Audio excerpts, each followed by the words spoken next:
Hai hai hai, halo anak-anak. Yuk kita belajar lagi ya, kali ini tentang hak dan kewajiban terhadap lingkungan dari tema 9 subtema 1 kelas 4 SD. Kita mulai ya. Tujuan pembelajaran yang pertama, peserta didik mampu memahami hak dan kewajiban terhadap lingkungan. Dan yang kedua, peserta didik mampu memberikan contoh hal dan kewajiban terhadap lingkungan dalam kehidupan sehari-hari. Keberadaan lingkungan dan sumber energi sangat penting dalam kehidupan kita. Lingkungan menjadi tempat untuk tinggal dan mendapatkan segala sesuatu untuk kebutuhan hidup. Makhluk hidup secara keseluruhan merupakan penyebab utama terjadinya berbagai perubahan dalam sistem kehidupan. Manusia merupakan pihak paling berpotensi melakukan perubahan pada lingkungan melalui teknologi dan eksploitasi sumber daya. Hubungan antara manusia dan lingkungan sejatinya bersifat memberi dan menerima. Apa itu maksudnya? Manusia telah mendapatkan banyak hal dari alam dan lingkungan. Karenanya, manusia memiliki kewajiban menjaga lingkungan. Menjaga lingkungan dapat dilakukan dengan tidak berbuat sesuatu yang berpotensi menimbulkan kerusakan atau pencemaran. Sebagai warga negara yang baik, memiliki kewajiban dan hak untuk menjaga lingkungan. Hak dan kewajiban kita terhadap lingkungan harus seimbang. Nah, sekarang kita harus tahu dulu apa itu kewajiban dan hak.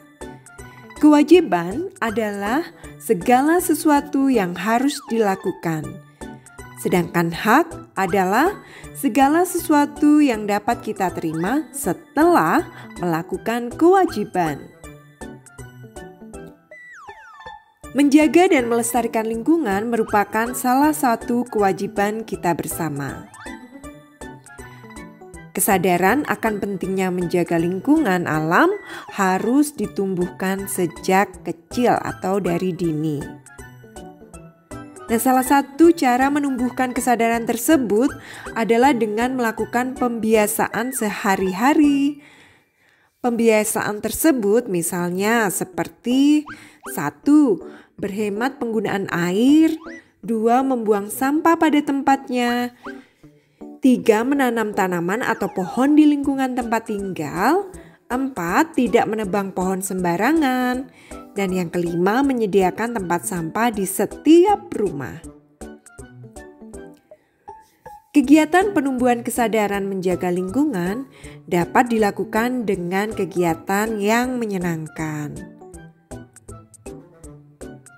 Contoh dari hak dan kewajiban yang seimbang, misalnya 1.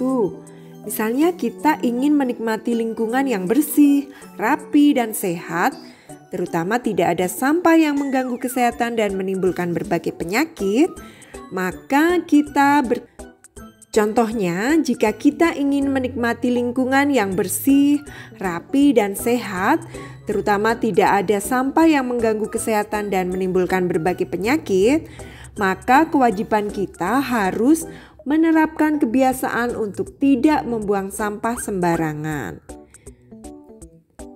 Nah, misalnya lagi kita menginginkan dapat menikmati air bersih, maka kewajiban kita yaitu harus menghemat air, tidak mencemari sumber air bersih, dan tidak membuang limbah atau sampah ke sungai. Sebagian masalah lingkungan timbul sebagai akibat dari ulah manusia itu sendiri. Dalam memanfaatkan sumber daya alam, manusia sering menimbulkan perubahan terhadap ekosistem. Perubahan ini mempengaruhi kelestarian sumber daya alam itu sendiri. Nah, pemanfaatan sumber daya alam tanpa memperhatikan aspek kelestarian alam akan mengakibatkan kerusakan lingkungan. Oleh sebab itu, kita harus benar-benar menyadari hak dan kewajiban kita terhadap lingkungan.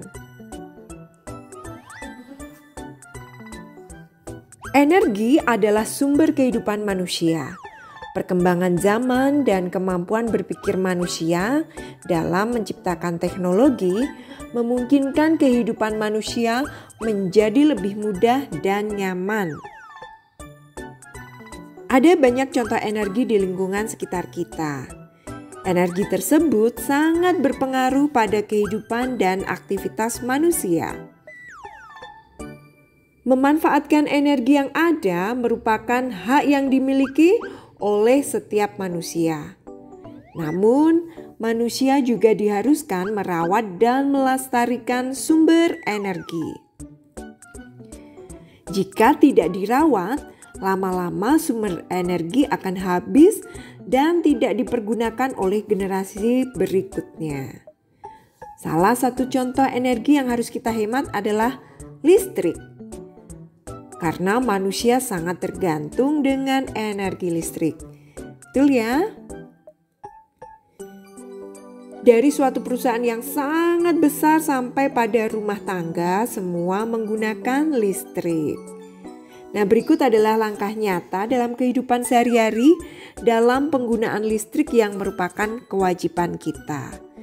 Yang pertama, penghematan energi, yaitu menggunakan lampu hemat energi. Dan yang kedua, tidak menyalakan lampu di siang hari karena kita sudah mendapatkannya dari sinar matahari. Dan yang ketiga, mematikan TV, radio, komputer, atau barang elektronik lain yang tidak sedang digunakan. Lalu yang keempat, menggunakan peralatan elektronik yang hemat energi dan ramah lingkungan. Dan yang kelima, yang penting adalah mengembangkan energi alternatif. Kita menggunakan sumber daya energi lainnya, bisa angin, sinar matahari, dan lain sebagainya. Pemerintah mengatur penggunaan sumber energi yang ada di Indonesia untuk kesejahteraan masyarakat. Sebagai warga negara yang baik, kita tentu saja memiliki kewajiban dan hak terhadap pemanfaatan sumber energi tersebut. Nah, ini merupakan kewajiban terhadap sumber energi, yaitu kita harus memanfaatkannya seperlunya saja dan menggunakan teknologi dan peralatan yang ramah lingkungan, menjaga dan melestarikan alam untuk menjaga ketersediaan sumber energi. Lalu kita juga harus melakukan reboisasi untuk menjaga ketersediaan sumber air. Lalu jangan lupa tadi sudah kita sebutkan menggunakan energi alternatif untuk menggantikan energi yang tidak dapat diperbaharui, yaitu bahan bakar minyak. Nah, di sini kalian bisa mengetahui hak terhadap lingkungan. Yang pertama, hak mendapatkan akses terhadap air bersih. Yang kedua, memanfaatkan hasil pertanian dan perkebunan. 3, menggunakan sumber daya alam sebagai penghasil energi. 4, terbebas dari polusi dan pencemaran lingkungan. Yang kelima, menikmati lingkungan yang bersih, indah, dan asri. Nah, itu tadi adalah contoh hak manusia terhadap pemanfaatan sumber energi. Pentingnya menjaga lingkungan wajib kita tanamkan sejak dini. Penebangan hutan secara liar atau disebut juga pembalakan hutan, polusi air dari limbah industri dan penambangan, polusi udara di perkotaan, dan masalah mengenai rusaknya lingkungan kita, khususnya di Indonesia, bukan masalah baru lagi. Dan tentu saja itu semua harus dibenahi atau harus dilakukan rencana untuk menanggulanginya. Lingkungan yang merupakan tempat tinggal semua hewan, manusia, dan juga tumbuhan atau makhluk hidup di muka bumi, tentu saja harus kita jaga kelestariannya. Lingkungan sangat penting bagi kelangsungan hidup makhluk hidup. Karena apabila lingkungan tidak ada, makhluk hidup tidak dapat bertahan hidup. Namun sekarang, lingkungan mengalami kerusakan. Itu semua akibat ulah dari manusia yang tidak bertanggung jawab. Contohnya, penebangan pohon secara liar yang tidak disertai dengan penanaman pohon kembali. Seperti ini ya. Nah, ini menjadikan hutan gundul sehingga tidak bisa menampung air. Dan juga tidak bisa menghasilkan oksigen.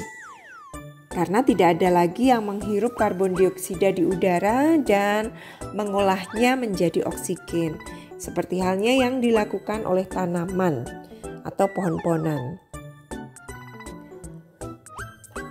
Penambangan batu bara secara terus-menerus dapat menyebabkan tanah yang dikeruk semakin habis dan rusak. Kalian bisa melihat gambar ini ya. Ini adalah tanah di Papua yang sudah terkeruk karena dijadikan penambangan emas. Nah, lalu ada lagi kejadian semburan lumpur di Lapindo, Surabaya yang menjadikan daerah pertambangan dan sekitarnya menjadi lautan lumpur. Dari hanya sekedar sedikit wilayah lalu kemudian dapat meluas sehingga wilayah tersebut tidak dapat digunakan lagi karena terendam lumpur. Penggunaan kendaraan bermotor dan pendirian industri menyebabkan asap yang berlebih. Hal ini mengakibatkan polusi udara serta meningkatnya pemanasan suhu di bumi. Coba kalian lihat ini ya, daerah perkotaan yang sangat sibuk. Kendaraan berlalu lalang dan juga asap pabrik. Nah, akibat dari pemanasan global itu, es di kutub bisa mencair sehingga permukaan air laut meningkat, suhu semakin panas, dan cuaca tidak menentu. Nah, membuang sampah secara sembarangan juga berdampak buruk bagi lingkungan di sekitar kita. Ulah manusia tersebut dapat berakibat fatal. Mereka berani mengatasnamakan bisnis dan mengesampingkan lingkungan. Padahal ada anak cucu yang harus kita pikirkan berkaitan dengan lingkungan ini. Berbuat itu sangat mudah, tapi mengembalikan kondisi lingkungan seperti semula itu sulit. Oleh sebab itu, agar bencana alam tidak terulang terus-menerus, kita sebagai manusia yang hidup di bumi dengan kekayaan melimpah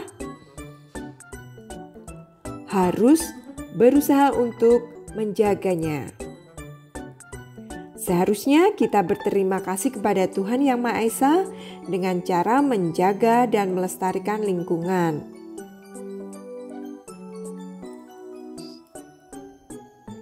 Nah, mulai dari sekarang mari kita ikut menjaga dan membenahi lingkungan sekitar kita. Dengan cara bagaimana?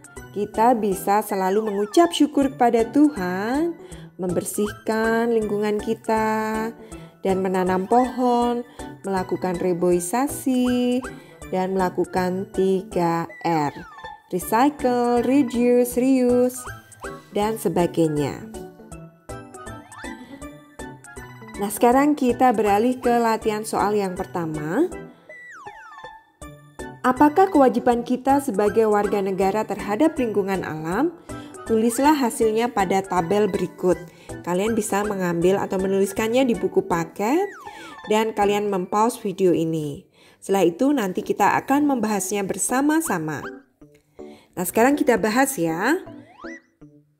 Nah, kewajiban kita terhadap hutan yaitu melakukan kegiatan reboisasi, menjaga dan melestarikan hutan, memanfaatkan hasil hutan dengan secara tidak berlebihan. Kemudian berkaitan dengan sungai, kita tidak boleh membuang sampah ke sungai, tidak menjadikan sungai sebagai tempat pembuangan limbah, dan tidak mendirikan rumah di pinggir sungai.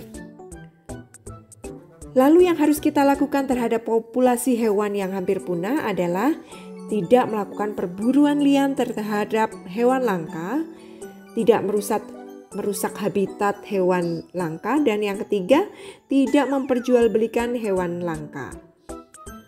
Dan apa yang harus kita lakukan terhadap pohon-pohonan? Yaitu kita harus menanam pepohonan di sekitar rumah. Selain untuk kesehatan diri kita sendiri, itu juga baik untuk lingkungan. Yang kedua, merawat pohon yang sudah kita punya itu dengan baik. Lalu yang ketiga, tidak merusak bagian tubuh pohon agar dapat tumbuh dengan baik. Nah, demikian tadi pembelajaran kita hari ini. Semoga anak-anak dapat menjaga lingkungan, dapat bertanggung jawab, melakukan hak dan kewajiban secara seimbang dengan tetap selalu semangat dan selalu bersukacita. Terima kasih anak-anak, sampai berjumpa lagi. Dah.